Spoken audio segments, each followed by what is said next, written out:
നമസ്കാരം മക്കളെ, നമുക്ക് പഠിക്കാം. ഇന്ന് നമ്മൾ കവർഗത്തിലെ 5ാമത്തെ അക്ഷരമാണ് പഠിക്കുന്നത്. കവർഗത്തിലെ ഏതൊക്കെ അക്ഷരങ്ങളാണ് നമ്മൾ പഠിച്ചത്? ക, ഖ 2ാമത്തെ അക്ഷരം, ഗ 3ാമത്തെ അക്ഷരം, ഘ 4ാമത്തെ അക്ഷരം. 5ാമത്തെ അക്ഷരം ങ എന്നാണ്.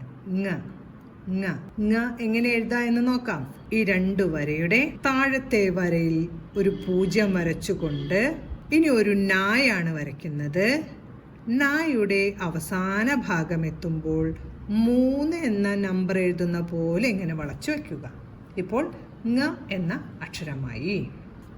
എങ്ങനെയാ ഒരിക്കൽ കൂടെ എഴുതാം. 2 വരയുടെ താഴത്തെ വരയിൽ നിന്ന് ഒരു 0 വരച്ചുകൊണ്ട് ഒരു നാ വരയ്ക്കുകയാണ്. നായുടെ അവസാന ഭാഗം എത്തുമ്പോൾ 3 പോലെ ഇങ്ങനെ വളച്ചു വെച്ചു. ഇതാണ് കവർഗത്തിലെ 5ാമത്തെ അക്ഷരമായ ങ.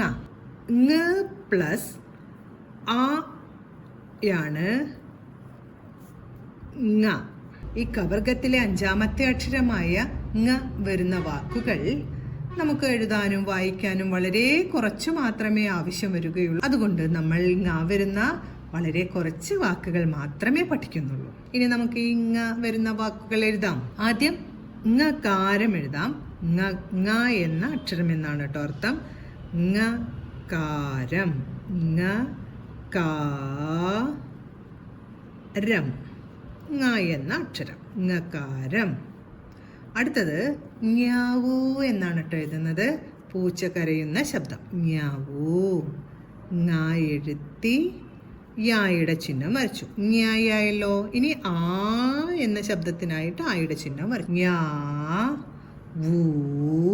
വാ എഴുതി ഊ എന്ന ചിഹ്നവും വരച്ചു. യാവൂ.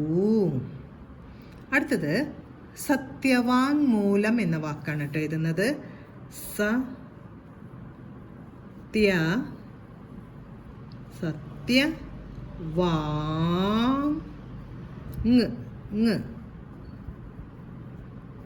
സത്യവാങ്മൂലം. മൂലം, സത്യവാങ്മൂലം. കവർഗത്തിലെ 5ാമത്തെ അക്ഷരമായ ങയാണ് നമ്മൾ ഇന്ന് പഠിച്ചത്. ങ വരുന്ന വാക്കുകളായ ങകാരം, ഞ്യാവൂ, സത്യവാങ്മൂലം എന്നീ വാക്കുകളും നമ്മൾ പഠിച്ചു. ഇന്ന് നമ്മൾ പഠിച്ച വാക്കുകളെല്ലാം പറഞ്ഞുകൊണ്ട് എഴുതി പഠിക്കാൻ ശ്രമിക്കണം. കൂടാതെ കവർഗത്തിലെ അക്ഷരങ്ങളെ തെറ്റുകൂടാതെ, സ്ഥാനം തെറ്റാതെ എഴുതാനും വായിക്കാനും പഠിക്കണം. ക, ഖ, ഗ, ഘ, ങ ഉച്ചാരണം തെറ്റിക്കാതെ പറഞ്ഞു പഠിക്കാൻ ശ്രമിക്കണം.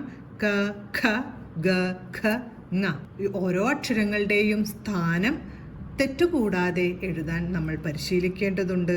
അതുകൊണ്ട് ഈ കവർഗം തന്നെ നമ്മൾ ഒരു 10 പ്രാവശ്യമെങ്കിലും താഴേക്ക് എഴുതി പഠിക്കേണ്ടത് അത്യാവശ്യമാണ്. ഇനി നമുക്ക് അടുത്ത ക്ലാസ്സിൽ കാണാം മക്കളെ. നമസ്കാരം.